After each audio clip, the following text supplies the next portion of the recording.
Plates ready? This is Food School, Smarter, Stronger, Leaner podcast. Want to feel amazing, love the way you look in the mirror, and perform your absolute best in the gym, at work, and in life? You're definitely in the right place. Food, it's you. It builds every single cell of you. And if there is one thing every human being must master, it's food. Because at the very least, eating, you do it every day, several times a day, every single day. You might as well get good at it.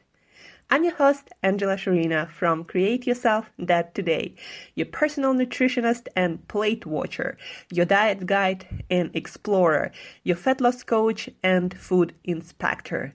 And just someone with a lot of passion and obsession and curiosity for healthy food, healthy diets, nutrition, optimized human performance, everything and absolutely anything you put in your grocery shopping cart, your fridge, on your plate, and in your mouth. It's my business. Food School, on a mission to help you eat better daily.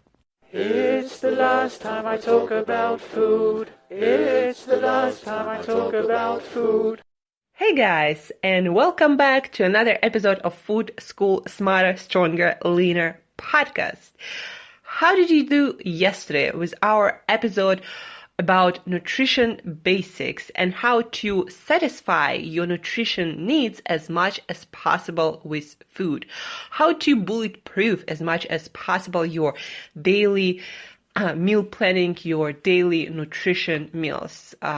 Have you tried any green smoothies yet? Added some fatty fish to your diet and a lot of different vegetables? Today, we will continue on this conversation and we will talk about two very interesting topics. I say very interesting because I get questions from a lot of people about these topics, especially lately been getting a lot as the topic of healthy eating, healthy food, and what it is all about is getting more and more popular. People in general are getting more interested in healthy nutrition, healthy meal planning, healthy eating, healthy food, nutrition for long and healthy life. People are not as much interested in some diets like vegan or keto or carnivore. People are getting the idea of balanced eating and nutrition needs of a human being more. People get it more now than the idea of having to be on some diet or being a vegan or, being dairy free or carb free or fat free or whatever that is. People are getting more into nutritionally balanced eating and healthy eating and all the related topics. So today we will continue exploration of healthy eating habits and how you can improve what you eat daily. I work with a lot of people, and a lot of people understand that processed food is not great in their diet, that processed sugar, processed grains, additives, preservatives, artificial ingredients are not great things in their diet. And people try to eliminate as much as possible different packaged foods, maybe cereals, maybe cookies, maybe candy bars, all kinds of salty snacks with preservatives and artificial ingredients. There is nothing wrong, about salt.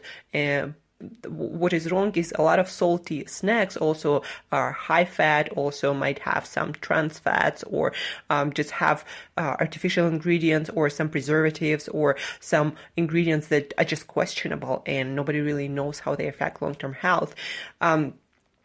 People are getting more that, but also it's not that popular, I would say, or maybe people don't still pay a lot of attention to the quality of seemingly healthy foods. And by seemingly healthy foods, I mean, for example, you go to a store and you buy, beef, some frozen fish that you're gonna cook at home, or maybe chicken products, or even, maybe vegetables, whole vegetables, frozen vegetables, fresh vegetables, fresh greens, maybe fresh fruit, maybe some eggs, maybe some dairy. But, whole foods, how minimally processed foods, and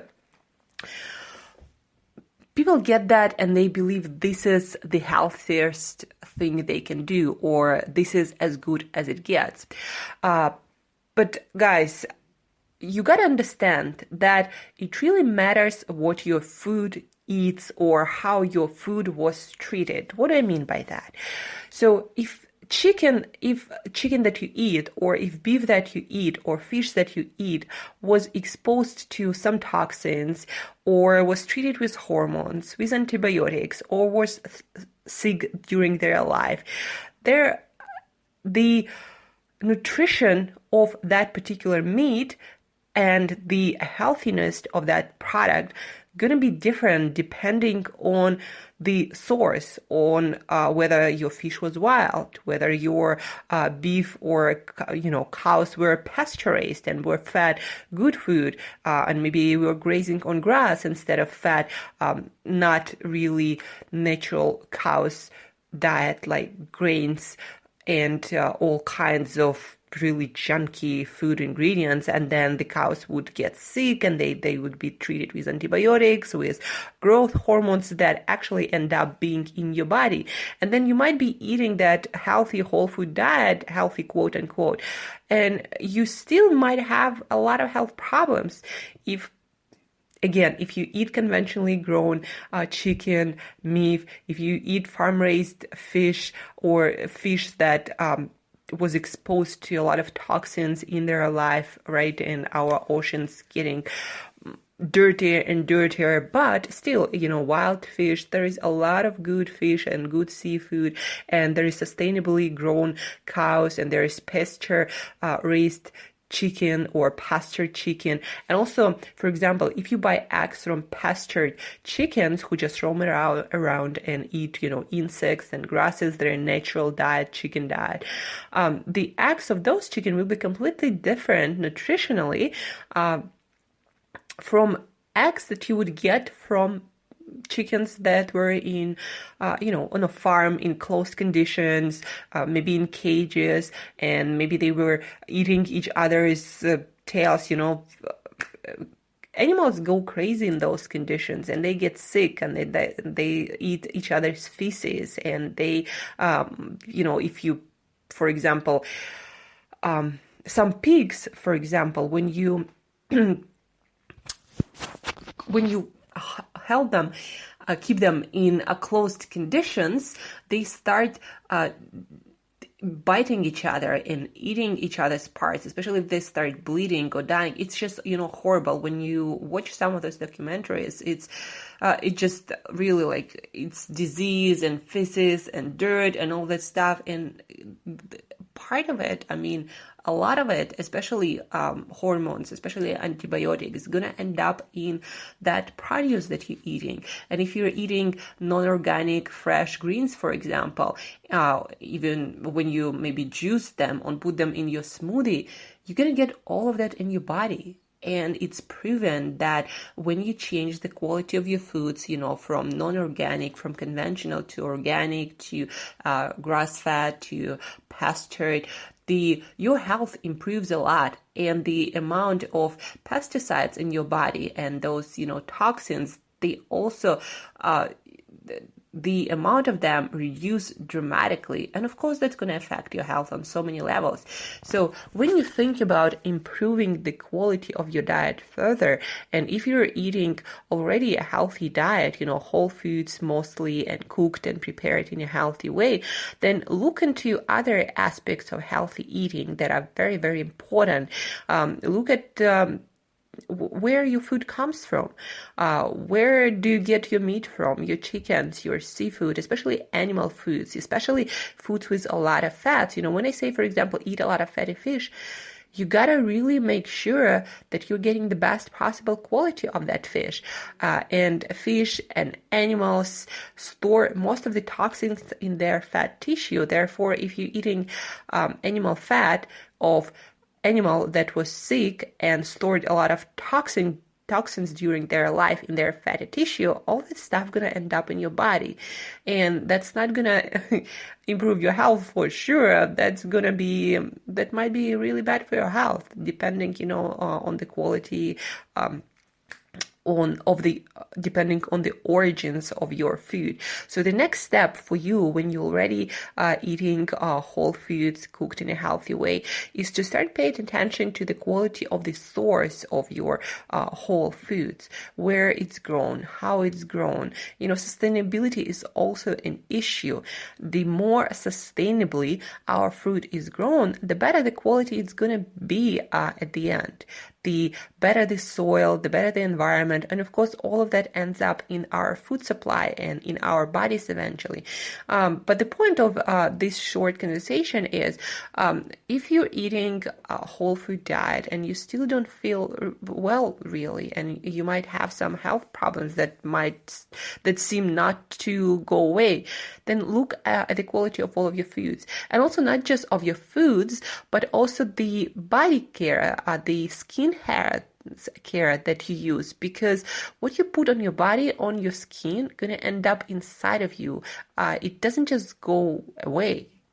You might watch and hear all these commercials about different skincare product, and yes, they can affect, a good quality skincare product can beneficially affect your skin and your body.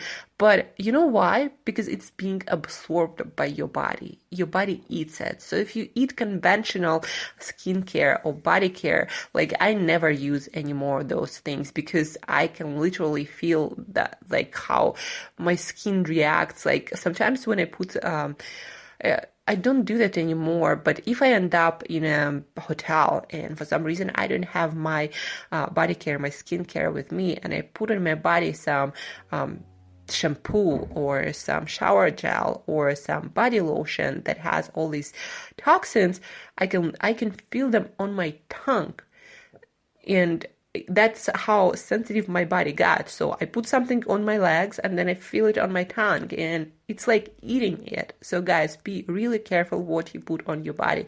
It can cause cancerous effects because they don't really care that much. There is not so much research about what they put in our food. So guess what? How much research goes into what you put on your skin?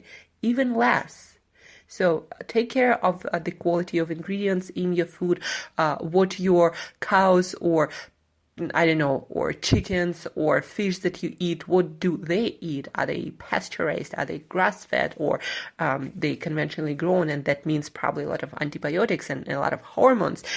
Your produce, your vegetables, your fruits, are they organic? Check out the list that I posted on my social media, on my Instagram, on my Twitter. Clean 15, the conventional produce that is the least exposed to pesticides, or Dirty Dozen, where you can find spinach and strawberries and kale that, if they are conventionally grown, they have the most pesticides, and there is like Dirty Dozen, so there are 12 things, and then Clean 15 fruits and vegetables that have the least exposure to pesticides, even when conventionally grown.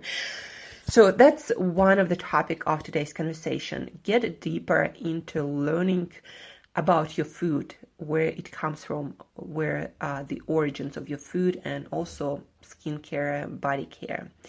The second topic of today that I'm also asked about a lot, body types, and how different diets or nutrition composition of diets affect different body types. And what do I mean by body type? You might have heard, or you might have not heard about that, but we have different body types. So when you look around at some people look like, they're lean, they're tall, they're thin, and not just, I don't mean here body fat percentage, but kind of the overall impression when you look at some people. Give me a second here. I'm gonna find my information about body type that I prepared. So yeah, there are 3 body types that you can hear about in fitness and nutrition communities. So I type or ectomorph, that again, basically that tall, lean, kind of body. When you look at them, they look like the letter I. Then there is V-type or mesomorph, and those are people who are more muscular, have this, Superman kind of body or body shape, especially if they're into athletics or into training. Like I myself, more into mesomorphic body type, and usually they have broader shoulders and they have more lean muscle mass, and they're kind of in the middle between the leanest type and the fattest type, meaning we put on fat, but not as much. And especially if we train, we tend to be leaner and more muscular than somebody in as I-type that are more into endurance training usually, and they're super lean and kind of like on a thin and have more troubles putting on muscles. And then there is O-type, basically people who look kind of like a letter O, usually if they are not active and if they don't pay attention to their lifestyle and their diet, they start putting on weight more in the middle section, and they start looking more like a letter O, and usually those people tend to accumulate the most amount of fat. It has something to do also, with genetics and hormones and the environment. But yeah, there are usually those 3 types of people. And those 3 types of people usually thrive on different diets. And if you take, for example, that lean type or ectomorph, usually, tall people with the least amount of body fat naturally, people usually who feel amazing doing a lot of endurance sports like long distance running or cycling or any kind of those activities. Those people usually have faster metabolism. Basically, they go through a lot of energy faster, and those are usually the lucky people, quote unquote, who can seemingly eat whatever it is they want, and they don't put on any weight whatsoever. And they do have, again, faster metabolism, but also it's usually harder for them to put on any muscle. And usually what problems they might have later in life is they lose more muscle mass, and bone density is an issue, bigger issue for them. And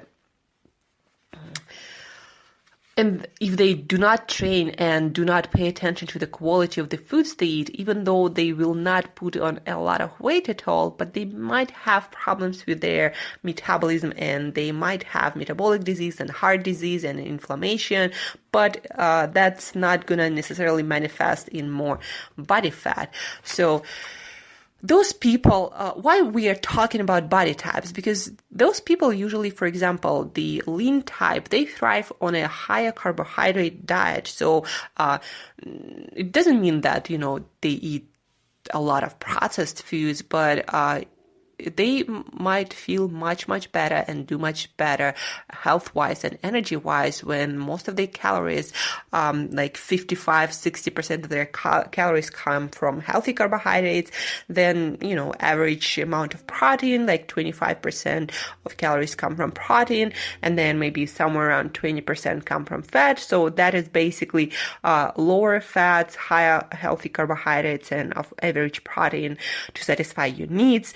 So those people thrive better on that kind of diet. Higher carbohydrates, lower fats, and protein kind of usually tend to be the same amount for most people.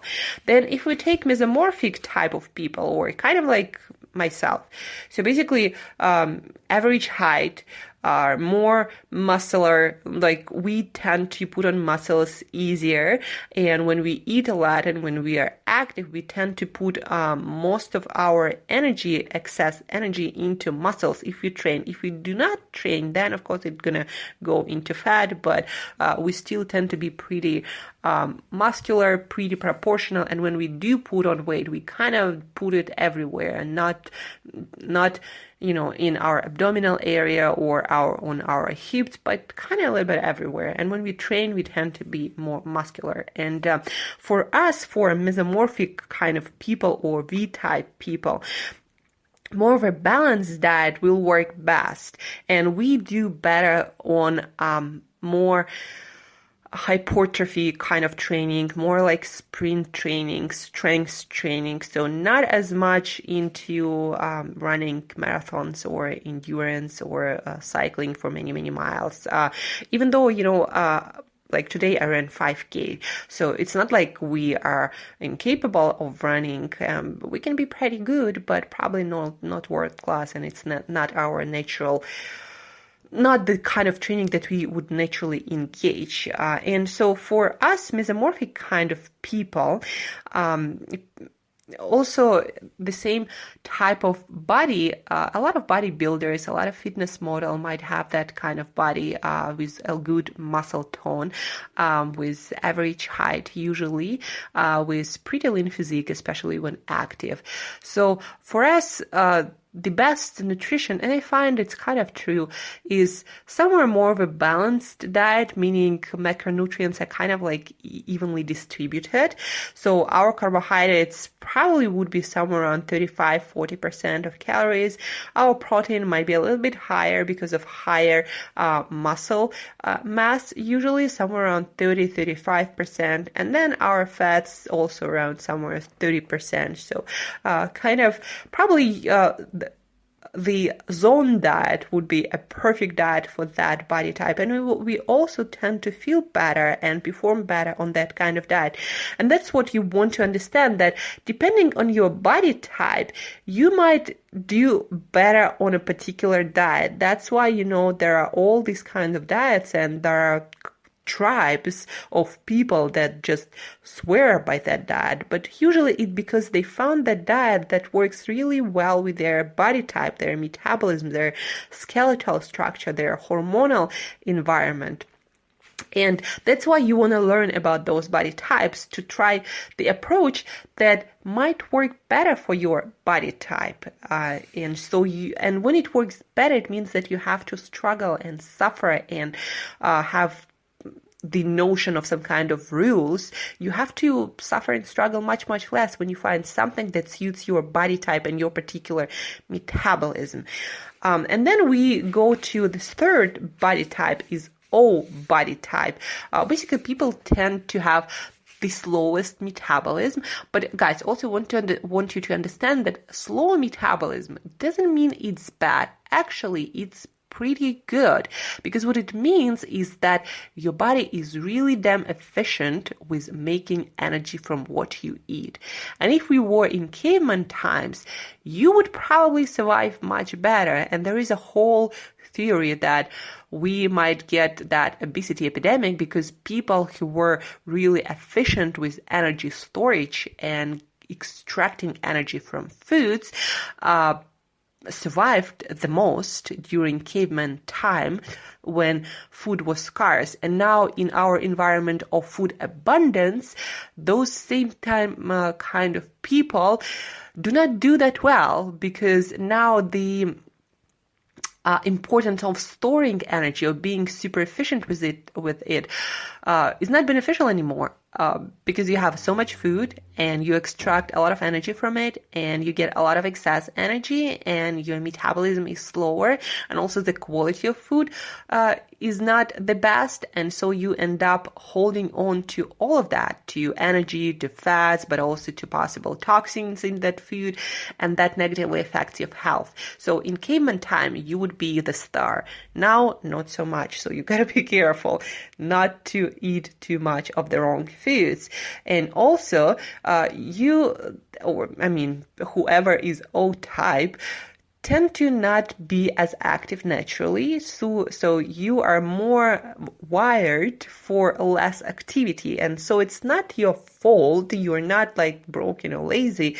It's just your metabolical type is wired to be less active, to be more efficient with energy, and probably to survive the best in the times of food scarcity, not food abundance. But what you want to learn and to take away from this particular episode, if you're an O type and you seem to be putting fat so easily. Sometimes, people joke, I put on fat even when I think about food. So if you're the kind of person who tend to put most of your excess energy into storage, then probably what you want to do is you want to lower your carbohydrates and you want to concentrate on fats, and probably your diet will be somewhere 20% of energy would be from carbohydrates, 30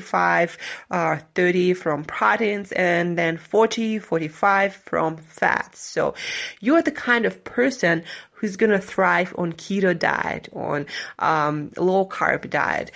So if you're an O type, the reason why keto diet and low carb diet might work the best for you is because it's the best for your body type. It's the best for your metabolism. It's the best for your genetics and your hormones. And it's not just it's not just a theory that carbs might be fattening for you. It might be an actual reality. So yeah, your body might be more efficient with storing carbohydrates as fat, and and carbs may be more obesogenic for you. But it doesn't mean, that if you're I type or that lean type and you hear about all these low carb diets and you've been doing that well on high carbohydrate diet, I'm talking about lean types, and then you decide to switch to low carb diet or keto diet and you feel like shit and you're like, what's wrong with me? Keto diet sounds that well and I just don't do well in that. Guess what? Keto diet, low carb diet, those diets, they do not work the same for everybody. And if you look across the board at different diets and how people thrive on different diets, that you will see that it tends to be the truth, that there are different body types, different people thrive on different diets, and some people thrive on high carbohydrate but healthy diet. Some people thrive on more balanced diet. Some people thrive on keto, a low carb diet. But in any case, eating, high carb or low carb, high fat or low fat, eating healthy whole foods of the best quality, organic, grass-fed, pasteurized, wild, all these, fancy words, eating healthy diet will still improve any kind of body type. So again, look at your body type. If you need any help with that to define your body type or maybe get a second opinion on your body type, and maybe if you need to do some testing that I can recommend you to do on defining your body type better. So shoot me email, Angela@createyourself.today, and I'll help you work through that.